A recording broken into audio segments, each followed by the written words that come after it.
Hallo Freunde, ich bin's Felix. Wir sind hier in Hamburg im Zeise Kino und wir zeigen heute unsere neue Racing on the Edge Folge.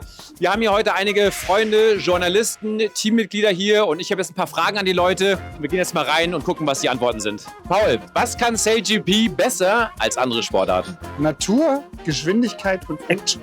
Fliegen und Wasser verbinden, also Luft und Wasser. Das Miteinander, das Untereinander, das ist einfach großartig. Es ist Teamsport, da können sich diverse Sportarten eine Menge von abschauen. Wie würdest du folgenden Satz zu Ende bringen? SailGP ist die schnellste und atemberaubendste Segelserie in der Welt mit den absolut besten Wassersportathleten, die man sich vorstellen kann.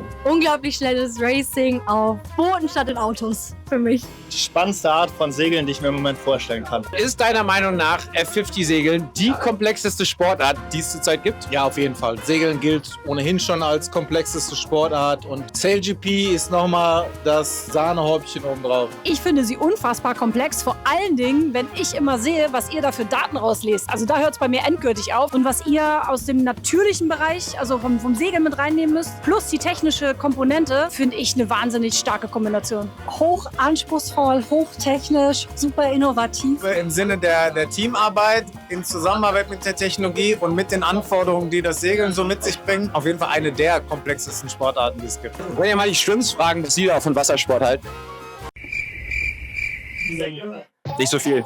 Drei Dinge, die dich an SailGP sofort überrascht haben. Oder was ist das Besondere deiner Meinung nach an SailGP? Die Geschwindigkeit, die Nähe zu den Menschen, finde ich cool von euch. Und dass es so groß ist. Auf Sassnitz mega. Ganz ehrlich, wenn ich sehe, dass 2 Millionen Zuschauer den Segelsport im linearen Fernsehen live verfolgt haben an diesem Sassnitz-Wochenende, ist es, glaube ich, total egal, für welchen Sport man sich vorher interessiert hat, weil SailGP, wenn du einmal anfängst, einem Team zu folgen und dich dafür zu begeistern, einzelne Personen zu sehen, wer ansatzweise Bock hat auf Sport, den holt SailGP ja voll ab. Die Geschwindigkeit, die die Boote fahren können, die Internationalität der einzelnen Teams und würde, glaube ich, sein, dass jedes Team quasi nur ein Boot hat und damit das ganze Jahr über segelt und klarkommen muss. Ich war das erste Mal in der Season 2 vor Ort in San Francisco, aus einem ganz anderen Grund. Und ich war in der Tech-Side. Und für mich die Technologie, dann natürlich der Speed der Boote, das hatte ich im Segeln selber so noch nie gesehen. Und dann waren es aber ganz schnell die Athleten. Also wie kriegt man das hin, mit 6 Leuten das da rauszuholen? Und die 3 Dinge habe ich da so vor Ort, dachte, krass, dass es das überhaupt gibt auf dem Wasser. Das erste Mal, als es losging, Russell hat sich bei mir gemeldet und gefragt, ob wir ein deutsches Team an Start kriegen wollen.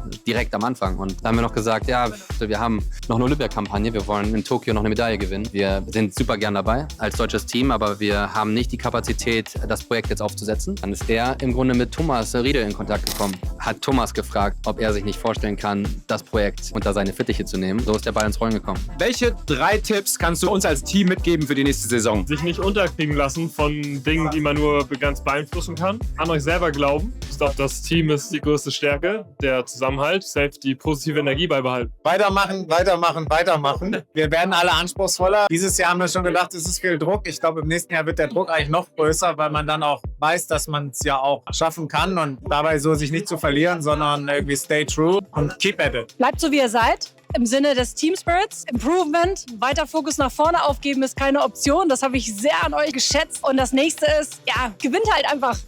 Ja, das finde ich gut. Starte gut und lass keinen mehr vorbei. Ja, aber normalerweise, wenn du jetzt als Coach drin bist und das analysieren würdest du sagen, fokussiert an den Themen arbeiten, die du identifiziert hast als die starken Säulen der Saison.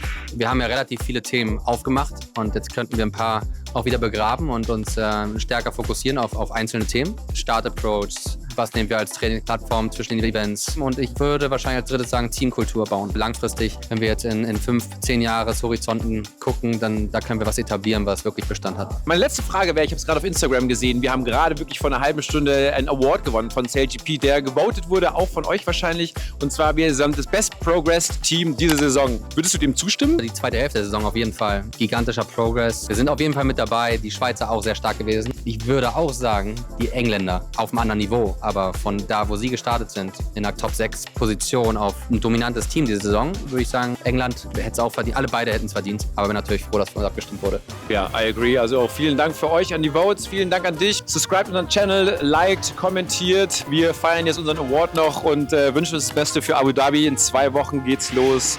Schaut's euch an und bis dann. Geht in einer Woche los, oder? Okay, eine Woche.